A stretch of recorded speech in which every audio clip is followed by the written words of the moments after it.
আর তাই নিয়ে লড়াই করছি এবং লড়াই করে যাব। আপনাদের আমি বলি 100 দিনের কাজের টাকা ওরা দেয়নি, কিন্তু আমরা দিয়ে দিয়েছি গরিব মানুষগুলোকে। আগামী দিন আমরা নিজেরা একটা কাজ করছি, সেটা হচ্ছে তার নাম প্রকল্পটার কর্মশ্রী। 50 দিন করে জব কার্ড হোল্ডাররা কাজ পাবেন। 3 বছর ধরে যে কাজ সেন্ট্রাল বন্ধ করে রেখেছে, আমরা বাংলা সরকার এটা চালু করছি। 50 দিন তো পাবেনই, 50 দিন হয়ে গেলে যদি 60 দিনও কেউ চান তারাও পাবেন। 100 দিনের কাজেও আমি রিভিউ করতে গিয়ে দেখেছি 30-40 জনের বেশি হয় না। তাই মনে রাখবেন, কর্মশ্রী প্রকল্প মাথায় রাখবেন, জব কার্ড হোল্ডাররা এই কাজটা করবেন। 2 হচ্ছে রাস্তা। আস্তে আস্তে আমরা আগে 1 লাখ রাস্তা করে দিয়েছি, আমরা 43 লাখ বাড়ি আগে করে দিয়েছি, আরও 11 লাখ বাকি ছিল, আরও হয়তো আছে, পরে নিশ্চয়ই হবে। আস্তে আস্তে একসাথে তো এত টাকা আসে না, কিন্তু 11 লক্ষ বাড়ি যেটা আমরা করব বলেছিলাম কেন্দ্রীয় সরকারের কাছে পড়ে আছে 3 বছর ধরে। আমরা আগামী ডিসেম্বর থেকে মার্চের জুনের মধ্যে আমরা 2টো কিস্তিতে 1,20,000 টাকা করে দিয়ে দেবো, অর্থাৎ 11 লক্ষ গরিব মানুষ তারা তাদের বাড়ি পেয়ে যাবেন, বাংলার বাড়ি।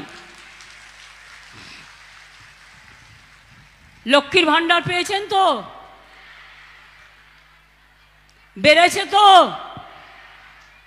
যাদের 60 বছর বয়স তারাও পাবেন, 60 বছর হয়ে গেলে সারা জীবন পাবেন। এটা মা বোনেদের অহংকার, সারা জীবন পাবেন, যাতে আপনাদের এটা হাত খরচা হিসেবে আপনার লক্ষ্মী, আমার আম্মা সবাইকে এটা ভালোবাসার মজবুত করে হৃদয় দিয়ে। কৃষকদের আমরা 10,000 টাকা করে দিই বছরে। শস্য বিমা দিতে হয় না, আমরা খরচ করি। এগ্রিকালচার মিউটেশন জমি কোনো খরচা দিতে হয় না, বিনা পয়সা আমরা করি। আগে বলুন তো, ছোটো ছোটো ভাই বোনেরা যেখানে আছেন, আগে সার্টিফিকেট অ্যাটাস্টেড করতে গেলে কারো না কারো বাড়ি দৌড়তে হতো, এখন তো নিজেই নিজেকে সার্টিফাই করছেন। সেই সুযোগও করে দেওয়া হয়েছে, কত সহজ করে দেওয়া হয়েছে জীবনটাকে। এই জীবন আরও ভালো করে এগিয়ে চলুক, সুন্দর করে এগিয়ে চলুক। আমি এটুকুই চাই, আমি এর থেকে বেশি কিছু চাই না। আমাদের রাজ্য অনেক এগিয়ে গেছে, আরও এগিয়ে যাবে, এটা আমি বিশ্বাস করি। BJP government agency, government of the agency, by the agency and for the agency. এজেন্সির কথা ছাড়া তারা 1 পা চলে না।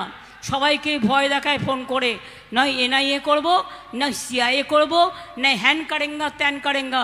ওদের বলুন যা 2টো ফেজ হয়ে গেছে তাতে তোমরা ধপাস এপাশ ওপাশ ধপাস হয়েছ, আর বাদবাকি যে 5টা ফেজ হবে তার জন্য বুক দুরু দুরু করছে। হ্যাঁ, এবারে লড়াইটা মনে রেখো, দুর্গমগিরি কান্তার মরু দুস্তর পারাবার, লঙ্ঘিতে হবে রাত্রি নিশীতে যাত্রীরা হুঁশিয়ার। এই লড়াইটা আমাদের জিততে হবে, কারণ 2004-এ মনে আছে অটলজি ভালো মানুষ ছিলেন, ভদ্র মানুষ, আমরা তার বিরুদ্ধে একটা কথাও বলিনি। কিন্তু অটলজির আমলে বিজেপি একটা স্লোগান দিয়েছিল, ইন্ডিয়া ইজ স্মাইলিং। মানুষ কিন্তু উল্টো করে দিয়েছিল, মানুষ কিন্তু ভোট দেয়নি। এবারেও প্রচার বাবুরা প্রচার করে করে মিথ্যে কথা বলছে, সব রেশন নাকি ওরা দিচ্ছে। 2 বছর ধরে রেশনের একটা টাকা ওরা দেয়নি। 2 বছরে 32,000 কোটি টাকা আমরা দিয়েছি, স্টেট গভর্নমেন্ট থেকে 1 পয়সাও দেয়নি। মিথ্যে কথা বলে, ভাওতাবাজি করে, জুলুমবাজি করে, আর কিছু কিছু মিডিয়াকে দিয়ে লেখায় এই বলেছে ওই বলেছে, এত পাবে অত পাবে।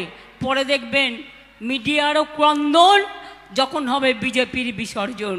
তার কারণ তারাও সেদিন বুঝতে পারবে তারা সত্যটা করতে পারেনি, তারা অসত্যকে নিয়ে নামাবলি করেছে, অসত্যকে নিয়ে তারা ছলনা করেছে, এটা ঠিক নয়।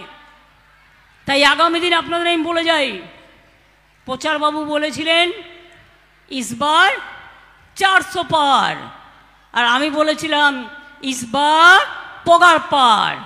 আমি বলেছিলাম ইসবার 200 भी होगा ना, नहीं होगा पार।